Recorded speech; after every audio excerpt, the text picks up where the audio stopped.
Controversial content creator Bonnie Blue has been detained by police in Bali over alleged pornographic activities. In the early days of December 2025, a quiet corner of Pererenan in Badung, Bali, became the center of an international media storm. What began as a standard immigration sweep, something Indonesia conducts regularly, quickly grew into one of the most talked about online scandals of the year. And at the center of it all was the British adult content creator known as Bonnie Blue, legally identified as Tia Emma Billinger. Her name had been circulating on social media for months before this moment, attached to increasingly viral videos, flashy collaborations, and the kind of shock value marketing that thrives in the adult entertainment space. But nothing she had done before prepared the internet or the Balinese authorities for what happened next. On December 4th and 5th, 2025, Indonesian police, alongside immigration officials, conducted a raid on a villa studio in Pererenan. This wasn't a random operation. According to verified reports from local Indonesian outlets, authorities had received multiple complaints suggesting that the location might be tied to adult content production, something that is strictly prohibited under Indonesian law. Inside the villa, officers found a group of 18 foreign nationals, Bonnie included. Cameras, lighting equipment, tripods, a pickup truck branded with the now infamous Bonnie Blue Bang Bus logo, and bags containing condoms and lubricants were all seized at the scene. These details were confirmed by police statements released in the days immediately following the raid. But despite the dramatic visuals and the rapid spread of sensationalized social media posts, authorities made one thing absolutely clear. They did not find any sexual acts or direct pornographic activity taking place at the time of the raid. That distinction became important because in Indonesia, a confirmed violation of anti-pornography laws can lead to heavy criminal penalties. Instead, investigators shifted their focus towards something far more common in Bali's foreign influencer world: visa misuse. According to official immigration reports, Bonnie Blue had entered Indonesia on a standard tourist visa. These visas do not permit any form of professional activity or content production for commercial gain. Whether any explicit material had been filmed in the country remained unconfirmed, but what was confirmed was that she had been filming structured content, directing scenes, and running creative operations while on a visa that forbids work of any kind. For Indonesian immigration, that alone is enough to act, and they did. Over the next several days, Bonnie and several other foreigners present at the villa were questioned by both police and immigration officers. Her passport was taken into custody while authorities conducted further checks. Media outlets across Australia, the UK, Bali, and the US jumped to cover the unfolding situation, often embellishing or exaggerating the story. But the core verified developments remained steady. There were legal concerns, there were immigration violations, and there was a high likelihood of deportation. So I'm here at Lincoln Uni now. I'm not even buzzing. Mum's life, I'm not buzzing.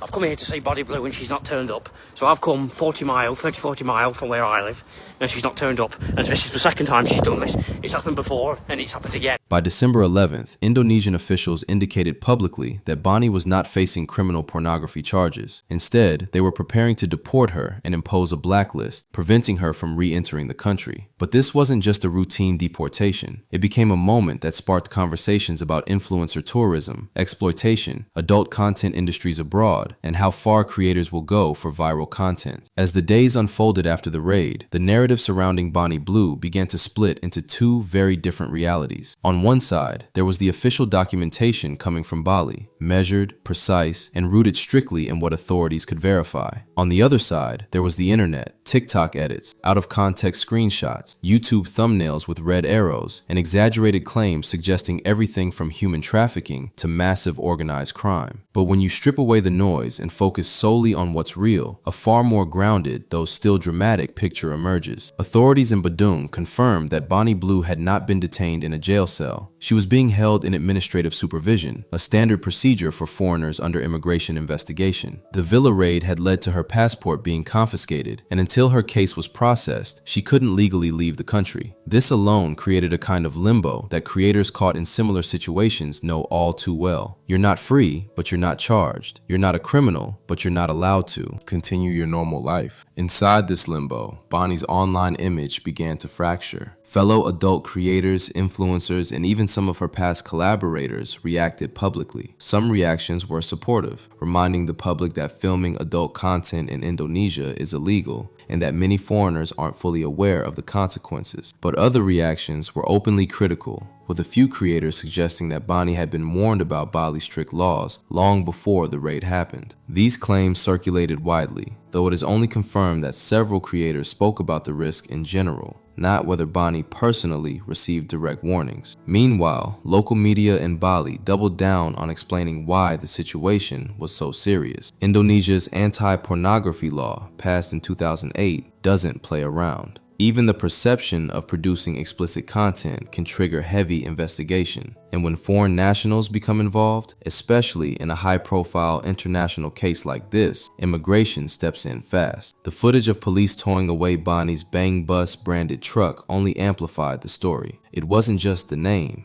it was the symbolism. A vehicle associated with adult content production parked in a quiet residential area in a country known for extremely conservative legal standards regarding sexual content. That image alone fueled 1,000 narratives. But again, the official statement remained consistent. No sexual acts were found in progress, and authorities could not verify that explicit material had been produced on the property. What they could verify was the existence of filming setups, props, equipment, and an organized production environment, all of which violate a tourist visa's conditions.